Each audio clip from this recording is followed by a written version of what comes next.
walked with truth, they heard him say, I am the life, the truth, the way.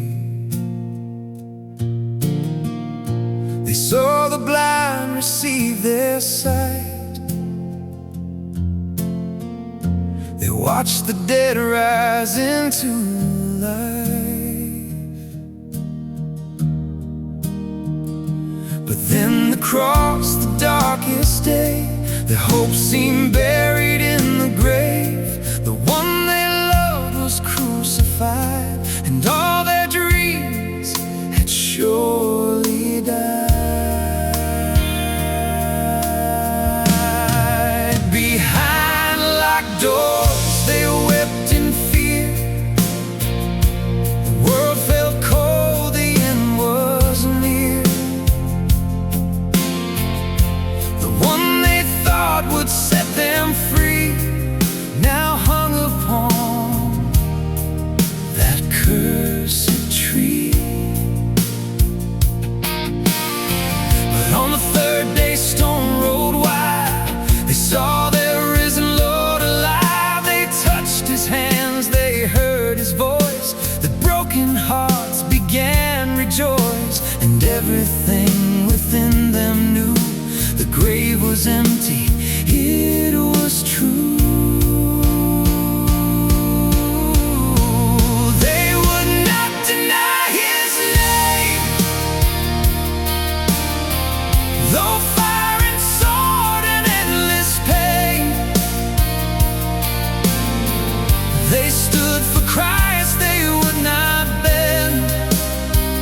They loved him faithful to the end. From cross to chains, from whip to flame, they died believing he still reigns. The world could take their breath away,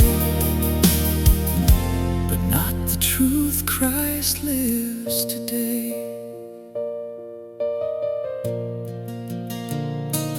Matthew fell by martyr's blade. Mark was dragged through streets in chains. Luke was hanged for preaching grace. John survived the boiling flames. Peter chose the cross upside down. James was beaten to the ground. James, Zebedee's son, gave his life that God believed and died beside. Bartholomew was torn by pain. Andrew preached on cross-shaped frame. Thomas pierced by a spear for truth. Jude struck down for what he knew. Matthias stoned, then beheaded.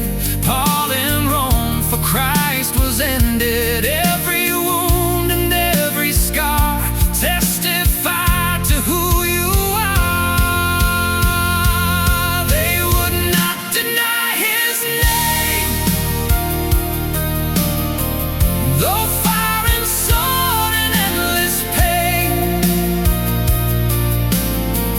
They stood for Christ, they would not bend. They loved him faithful to the end. From cross to chains, from whip to flame, they died believing he still reigns. The world could take their breath away, but not the truth. Christ lives today. Still today the cry is heard. Prison walls for just one word. Men and women torn apart still confess with faithful hearts, Jesus Christ, the Son of God. Still they stand though beaten hard. Families mourn, yet heaven sings for every soul that clings to him. The blood of saints still fills the ground, yet louder still the gospel sounds. Could they die for what was lied? Would they suffer, still testify? No fear of death could make them hide, for they had seen the crucified. They touched the scars upon his feet. They knew the grave had lost its claim, so they would never deny his name. They would not deny his name. Through persecution, grief, and shame, though kingdoms rise and kingdoms fall, Christ is alive, the hope of all. From martyrs' cry to songs we raise, the Lamb still worthy of all praise. The world may try to silence flame, but still we sing Jesus.